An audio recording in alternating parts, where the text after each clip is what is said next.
పితా పుత్ర పవిత్ర ఆత్మ నామమున ఆమేన్.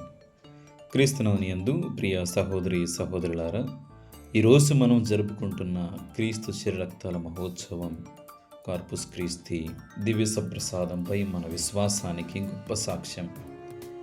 దేవుబలి పూజలు మనం స్వీకరించేది సాధారణ రొట్టె మరియు ద్రాక్షరసం కాదు.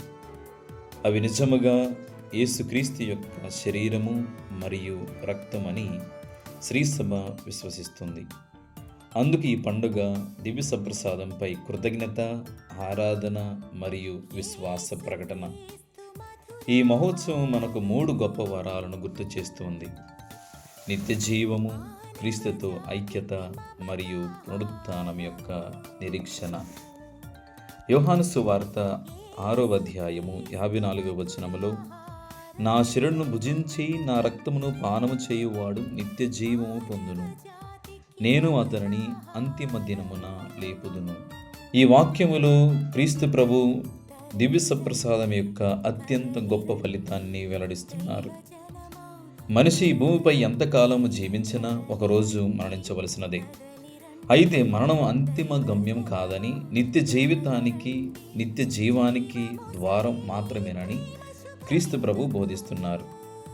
దివ్య సప్రసాదాన్ని భక్తితో స్వీకరించే వ్యక్తి దేవుని జీవనములో భాగస్వామి అవుతారు. ఈ ప్రపంచములో ఆహారము శరీరానికి కొంతకాలము బలాన్ని ఇస్తుంది, కానీ దివ్య సత్ప్రసాదము ఆత్మకు నిత్య జీవాన్ని ప్రసాదిస్తుంది. అందుకే శ్రీసభ దివ్య సప్రసాదమును నిత్య జీవపు ఆహారమని పిలుస్తుంది. ఈ వాక్యములో యేసు ప్రభు మరొక గొప్ప వాగ్దానము కూడా చేస్తున్నారు: అంతిమ దినమున నేను నిన్ను లేపుదును. ఇది పునరుత్థానము యొక్క వాగ్దానము. క్రీస్తు మరణాన్ని జయించి లేచినట్లే ఆయనను విశ్వసించి ఆయన శరీరం స్వీకరించే వారు కూడా మహిమగల జీవితము కోసము లేపబడతారు. పునీత పౌలు గారు కొరింథీయులకు రాసిన మొదటి లేఖలో 15వ అధ్యాయము 20వ వచనములో, క్రీస్తు మృత్యువు నుండి లేవనెత్తబడిన వారిలో ప్రథముడనుట సత్యము. అందువలన దివ్య సప్రసాదము మనకు కేవలం ప్రస్తుత జీవితానికి మాత్రమే కాదు, భవిష్యత్తులో కలిగే మహిమను కూడా మనకు ప్రసాదిస్తుందని చెప్పడానికి ఒక భరోసాని కూడా మనం చెప్పుకోవచ్చు. అయితే రెండో విషయము, యోహాను సువార్త 6వ అధ్యాయము 56వ వచనము, నా శరీరమును భుజించి నా రక్తమును పానము చేయువాడు నాయందును నేను వానియందును ఉందును.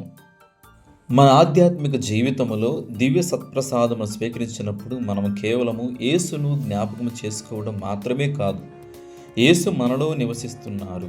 ప్రపంచములో ఇతర సంబంధాలన్నీ బాహ్యమైనవే, కానీ దివ్య సత్ప్రసాదము ద్వారా ఏర్పడే సంబంధం అంతర్గతమైనది, ఆధ్యాత్మికమైనది మరియు జీవము గలది. పాత నిబంధనలో దేవుడు ఆలయంలో నివసించాడు.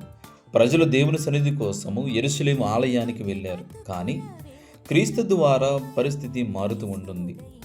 ఇప్పుడు దేవుడు మన హృదయములో నివసించాలనుకుంటున్నారు. పునీత పౌలు గారు కొరింథీయులకు రాసిన మొదటి లేఖలో 3వ అధ్యాయం 16వ వచనంలో, మీరు దేవుని ఆలయమై ఉన్నారు. మన జీవితంలో ఎన్నో దాహాలు ఉన్నాయి. ప్రేమ కోసం, గుర్తింపు కోసము, భద్రత కోసము, ఆనందం కోసము మనం వెతుకుతూనే ఉంటాం. అయినప్పటికీ మన హృదయము పూర్తిగా తృప్తి చెందదు. ఎందుకంటే మనిషి హృదయము దేవుని కొరకు సృష్టించబడింది. అందుకే యేసు సమరయ స్త్రీతో ఇలా అన్నారు. యోహాను సువార్త 4వ అధ్యాయము 14వ వచనములో మన వాక్యాన్ని చదువుతాం. నేను ఇచ్చు నీటిని త్రాగువాడు ఎన్నటికిని దప్పిక కొనడు, నేను ఇచ్చు నీరు వాని యందు నిత్య జీవమునకై ఊరడ నీటి బుగ్గగా ఉండును అని చెప్పాను. ప్రపంచమిచ్చే సంతోషము తాత్కాలికం, కానీ దివ్య సప్రసాదములో ఉన్న యేసు మన ఆత్మదాహాన్ని తీర్చగలడు. మనము దివ్య సప్రసాదాన్ని విశ్వాసముతో స్వీకరించినప్పుడు మన జీవితములో శాంతి, ధైర్యము మరియు అంతరంగ ఆనందము పెరుగుతాయి.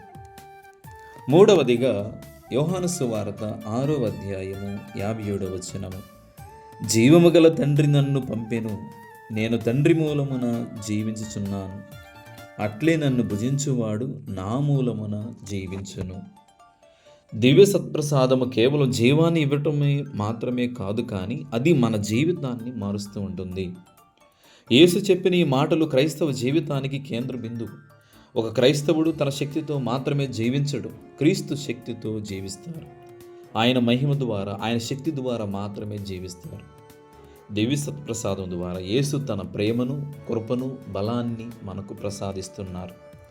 యోహాను సువార్త 15వ అధ్యాయము 5వ వచనములో క్రీస్తు ప్రభు ఈ విధముగా పలుకుతున్నారు. నేను ద్రాక్షావళిని, మీరు రెమ్మలు. ఎవడు నా యందు ఉండును, నేను ఎవని యందు ఉండును, అతడు అధికముగా ఫలించును. ఏలైనా నేను లేక మీరు ఏమీ చెయ్యజాలరు. ద్రాక్షావళి నుంచి రెమ్మలు వేరుపడినట్లయితే అవి ఎండిపోతూ ఉంటాయి. అలాగే క్రీస్తుతో సంబంధం కోల్పోతే ఆధ్యాత్మిక జీవితము బలహీనమవుతుంది. దివ్య సత్ప్రసాదం మనను ఎల్లప్పుడూ క్రీస్తుతో అనుసంధానముగా ఉంచుతుంది. ఈ వాక్యం మనను వ్యక్తిగతంగా మాత్రమే కాకుండా సమాజము కూడా మార్చుతుంది. ఒకే రొట్టెను పంచుకోవటం ద్వారా మనం ఒకే శరీరముగా మారుతాము. పునీత పౌలు గారు కొరింథీయులకు రాసినటువంటి మొదటి లేఖలో 10వ అధ్యాయము 17వ వచనములో మనం వాక్యం చదువుతాం. ఒకే రొట్టె అగుటచే పెక్కుమందిమైనను మనమందరమును ఒకే శరీరము, ఏలైనా మనమందరమును ఆ ఒకే రొట్టె యందు పాలు పంచుకొనుచున్నాము. అందుకే దివ్య సత్ప్రసాదము ఐక్యత యొక్క సంస్కారం. కులం, భాష, సంపద, విద్య, స్థానం వంటి భేదాలన్నిటినీ అధిగమించి మనమందరము క్రీస్తులో ఒక కుటుంబముగా మారుతాము. దివ్య సత్ప్రసాదాన్ని స్వీకరించిన తర్వాత మనము కూడా ప్రేమించాలి, క్షమించాలి, సేవ చేయాలి. బలిపీఠం వద్ద పొందిన ప్రేమ మన జీవితంలో కార్యరూపం దాల్చాలి. చివరిగా ప్రియమైన సహోదరి సహోదరులారా, ఈరోజు క్రీస్తు శరీరక్తల మహోత్సవం మనకు 3 గొప్ప సత్యాలను గుర్తు చేస్తుంది. దివ్య సత్ప్రసాదం నిత్య జీవితాన్ని ప్రసాదిస్తుంది. దివ్య సత్ప్రసాదం ద్వారా క్రీస్తు మనలో నివసిస్తారు, మరి మన ఆత్మదాహాన్ని తీరుస్తారు. దివ్య సత్ప్రసాదం మనను క్రీస్తులో ఒకే శరీరముగా ఐక్యం చేసి ఆయన ద్వారా జీవించేలా చేస్తుంది. కాబట్టి ప్రతి దివ్య బలి పూజకు వచ్చినప్పుడు కేవలం ఒక ఆచారాన్ని నెరవేర్చడానికి కాకుండా జీవము గల క్రీస్తును కలుసుకోవడానికి, ఆయనను స్వీకరించడానికి, ఆయన ద్వారా జీవించడానికి రావాలి.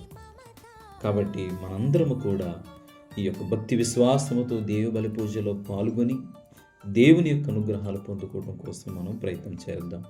దేవుడు మిమ్మందరిని కూడా దీవించి కాచి కాపాడును గాక. ఆమేన్. పిత, పుత్ర, పవిత్రాత్మ నామమున ఆమేన్.